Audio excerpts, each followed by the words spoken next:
everybody, happy Sunday.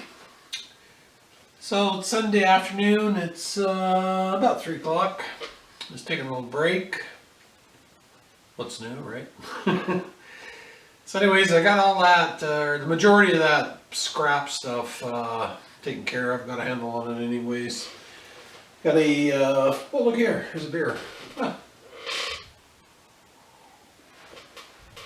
Just got a few of these transformers to clean up. A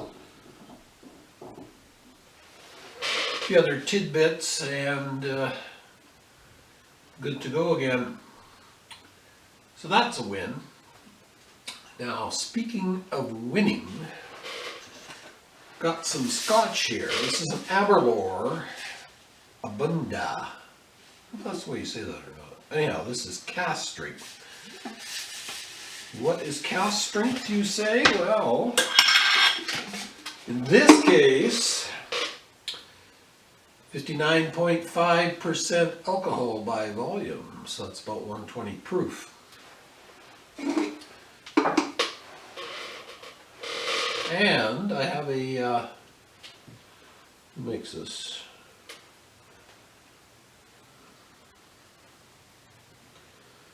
Vilroy and Bosch Highland Scotch tasting glass. So how did this come to be, you might ask? Well, I'll tell you. So last weekend I went to a local fish and game club banquet with a friend of mine. A lot of the clubs around here, once a year they'll put on a banquet and they serve wild game, obviously. Deer, moose, elk, bear, you know, some other stuff you don't normally think about eating. So anyway, I know what you're thinking. Some people would say, well, I can never eat wild meat, but it's like anything else, it's in the preparation. So they had this bear dish there. I can't remember exactly what it was, but it was delicious anyways. So if I was to give you that and didn't tell you it was bear, you'd probably never know. So the secret is in the preparation. I guess that's true for most cooking too. But anyhow, if a really good cook could serve you coyote, and then, unless you ask questions you probably wouldn't know. So anyways, most of these banquets, they have a lot of raffles and stuff. It's a fundraiser for the club. So anyways, I won this LED light bar for ATV or truck or something. So actually it was a pretty good one. It was a good make and everything, but just wasn't that excited about it. So then my buddy, he won a bottle of Scotch. So they don't bring if you win alcohol, they don't bring it out to you. You just sign for it, and then before you leave the building, you pick it up and take it with you. So anyways, during a little intermission, I went up just out of curiosity to see what he'd won. So I noticed it was a bottle of Aberlour, which I like, and a set of glasses. So lo and behold, he wanted the LED light, and I was more than happy to trade him for the bottle of Scotch. I didn't realize it was cask strength till I got it home there and opened it up. So this is batch 65. Bunda means the origin in Gaelic. It is a respectful toast to Aberlour's founder, James Fleming, and to this day is produced in the tradition of 19th century malts. Matured exclusively in cherry butts, Aberlour Abunda is bottled at cask strength and without the use of modern chill filtering methods, ensuring a dark, luxurious, and rich whiskey. And like I say, this is batch 65.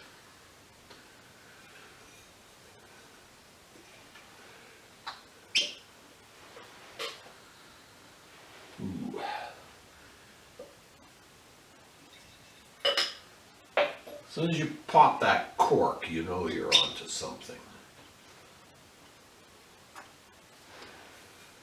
Make sure that's sealed up. We don't want to lose any to evaporation. That would be bad, very bad.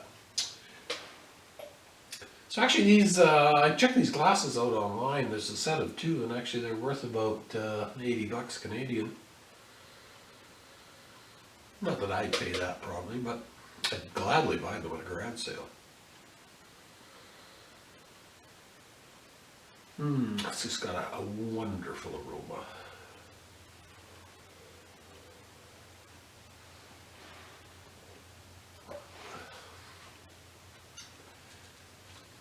So for cask strength, it's got kind of the front end is quite smooth.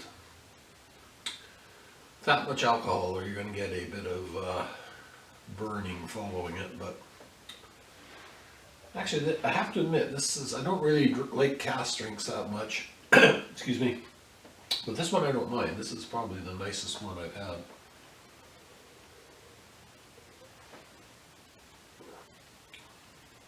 Ooh, very nice. So yeah, obviously that percentage of alcohol you have to pace yourself. So still some things I want to get done today. Doing this a little earlier than normal, but a couple of those and you'll be having a nap or something. So anyways, just wanted to share that guy with you. So I was up early today. And I zipped into town, and guess what? Another amazing find. Now the beer sign. I've got to stop picking these up pretty soon, but I think I can probably sneak a few more home yet. I'm almost done, but I'm not quite done. So yeah, this one's kind of a cool one. Olympia Gold. Now I'll turn it on for you here.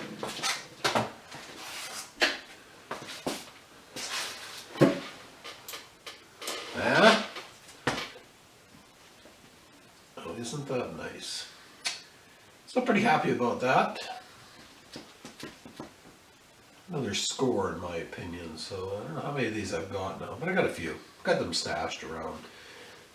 Eventually, I don't know if it's going to happen this year or not, but I'm going to do a redo in the man cave, and I'm going to do a wall there with a bunch of plugs in it and plug them all in there, and that'll be the beer sign wall.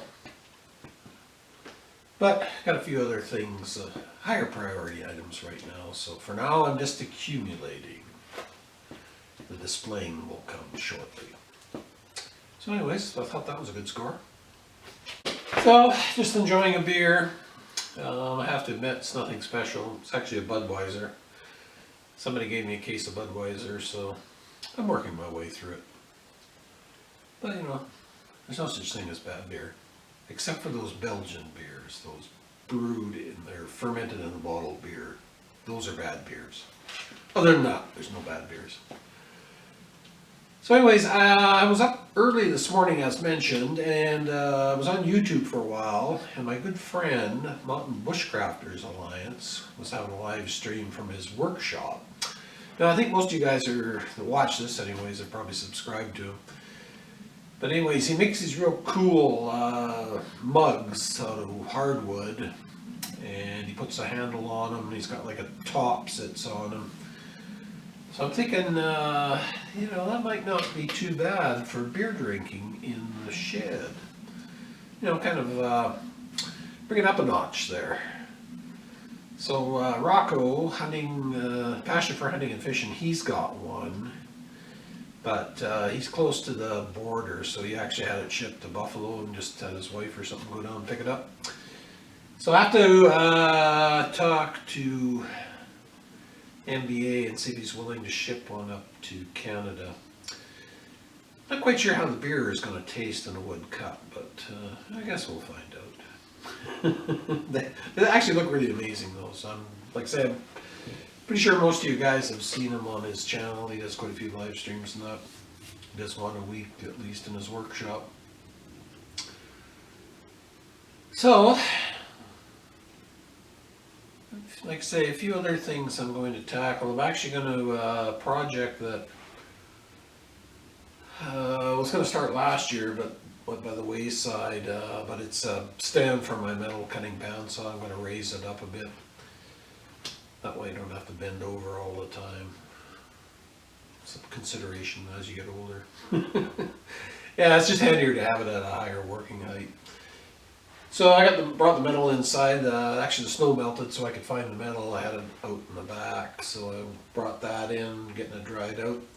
So I'll probably start cutting the pieces up for that, and work on that over the week, and do a little scrapping in between. So anyways, I hope everybody has had a great Sunday, and even though we're facing the specter of Monday, I hope everybody enjoys their day. Talk to you later.